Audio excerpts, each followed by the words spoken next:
नमस्कार, स्वागत है आप सभी का।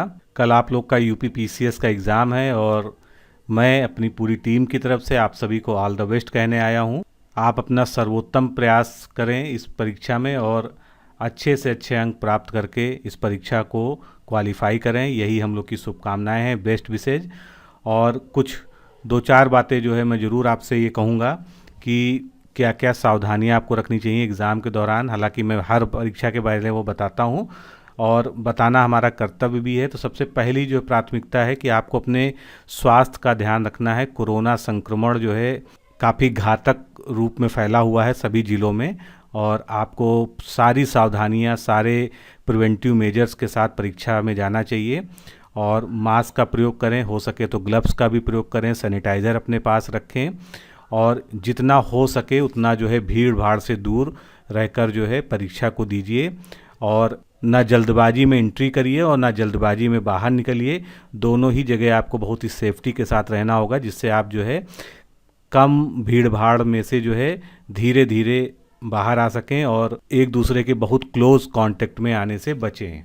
अब बात करते हैं हम परीक्षा के बारे में। तो परीक्षा में कई लोगों का सवाल ये था कि कितना क्वेश्चन हमको अटैम्प्ट करना चाहिए जो सुरक्षित स्कोर आपको दे सके। तो देखिए, ये सभी की अपनी तैयारी पर डिपेंड करता है।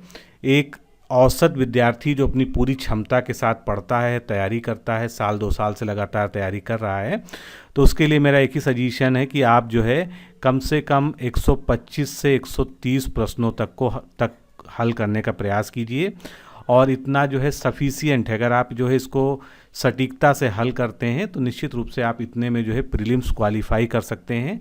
और अगर आप कॉन्फिडेंट हैं और आपको लगता है कि आपको और भी क्वेश्चंस आते हैं तो निश्चित रूप से आप आगे भी लीजिए। रिस्क को लेना पड़ता है, लेकिन रिस्क इस स्तर का मत लीजिए कि आप जो है अपने बने बनाए पेपर को बिगाड़ लीजिए। तो सबसे पहले पेपर को आप 2-3 जो है सेगमेंट्स में बांट कर जो है देखिए। जैसा कि मैंने आरओ के समय भी आपको सलाह दी थी कि सबसे पहले 50-60 प्रश्न ऐसे देखिए, जल्दी जल्दी 150 प्रश्न आपके सामने होंगे, उसमें से 60 प्रश्न ऐसे कम से कम जरूर होंगे जिस पर आप जो है अपने इनर इंस्टिंक्ट के सहारे 100% आपको कॉन्फिडेंस होगा कि आप जो है उनका सही जवाब दे रहे हैं। तो सबसे पहले राउंड में आपको उनको देना है और उनके गोले को भी काला कर लीजिए। ओएमआर सीट को भर लीजिए, लेकिन ओएमआर सीट को भरते समय ये सावधानी रखिए कि आप क्रम, मान लीजिए आप पहले नंबर का क्वेश्चन कर रहे हैं, फिर तीसरे नंबर का भर रहे हैं, फिर 5वें नंबर का भर रहे हैं, तो बीच में जो गैप्स हैं उन गैप्स को प्रॉपरली छोड़िए।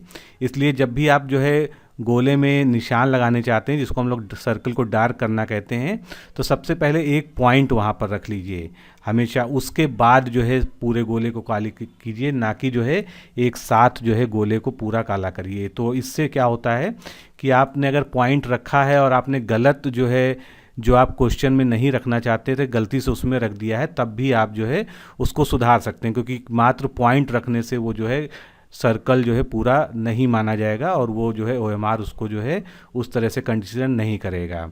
तो बिल्कुल इस चीज़ का ध्यान रखिए कि जल्दबाजी में आप जो है गलत सर्कल को ना डार्क कर दीजिए। दूसरी चीज़ है, क्वेश्चंस में कुछ कीवर्ड्स होते हैं छुपे हुए जिन पर आपको बहुत ध्यान देना होता है, जैसे कि केवल, सिर्फ या नहीं, सर्वोत्तम, सर्वोत्कृष्ट, सबसे ज़्यादा, सबसे कम, निम्नतम, उच्चतम। तो इस तरह के जो वर्ड्स होते हैं उनको ज़रूर हाईलाइट कर लीजिए, विशेषकर नहीं, क्योंकि कहीं पर जो है अगर निगेटिव सेंस में पूछा है और आपने उस पर नहीं ध्यान दिया और आपने आंसर को पॉजिटिव सेंस में दे दिया तो भी एक जो है आपके लिए एक समस्या हो सकती है। तो इस तरह के वर्ड्स का बहुत ध्यान रखिए। और जो मिलान वाले प्रश्न हैं, जो कथन कारण वाले प्रश्न हैं, उनमें सबसे पहले उस विकल्प को देखिए जिसके बारे में आपको पता हो। तो उसके आधार पर जो है आप बाकी का अनुमान, अगर मान लीजिए आपको मिलान वाले प्रश्न में 2 मिलान सही पता है, 2 नहीं पता है, कुल 4 मिलान दिए हुए हैं, तो मैच वाले क्वेश्चंस में जो है आप 2 के सहारे भी क्वेश्चंस को पकड़ सकते हैं। लेकिन अगर कभी कभी ऐसा हो जाता है कि बहुत ज़्यादा क्लोज ऑप्शन बनाए जाते हैं जहाँ पर आपको 3 जानना जरूरी है, तो वहाँ पर आपको निश्चित रूप से रिस्क लेना पड़ेगा, क्योंकि तब आपके सामने 50-50 वाले चांस की स्थिति आ जाएगी।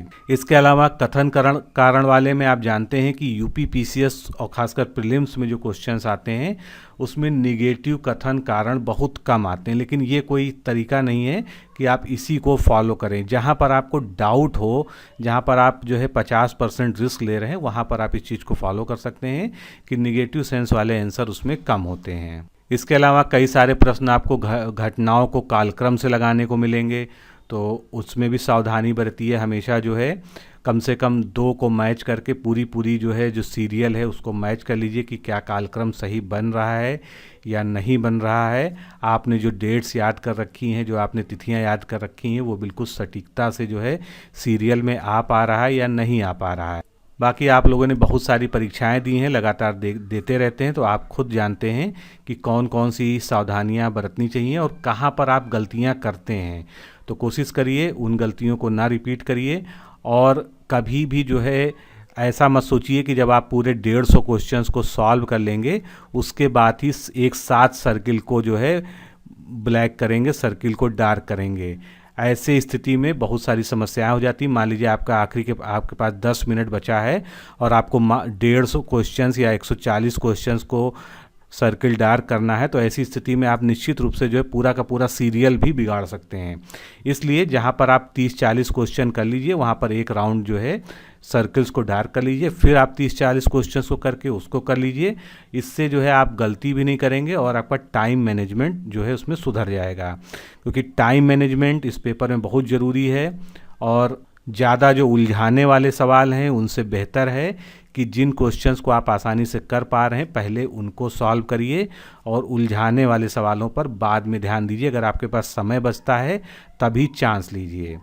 तो मेरे हिसाब से 125 से 130 तक क्वेश्चंस जो है एक आदर्श तरह से आप करेंगे तो जो है बहुत ही बेटर रहेगा और ये आपको जो है सफलता के बहुत करीब ले जाएगा, क्योंकि अगर इसमें से आप जो है 20-25 प्रश्नों को गलत भी करेंगे तब भी जो है आप जाकर मेरिट में कहीं ना कहीं जो है अपनी जगह बनाने में सफल हो सकेंगे। तो एक बार फिर से आप सभी को बहुत बहुत शुभकामनाएं। अपना बेस्ट दीजिए इस पेपर में और फिर चर्चा करते हैं पेपर के बाद। जो है पेपर करके आप रिलैक्स करिए। मुलाकात होगी। नमस्कार, धन्यवाद।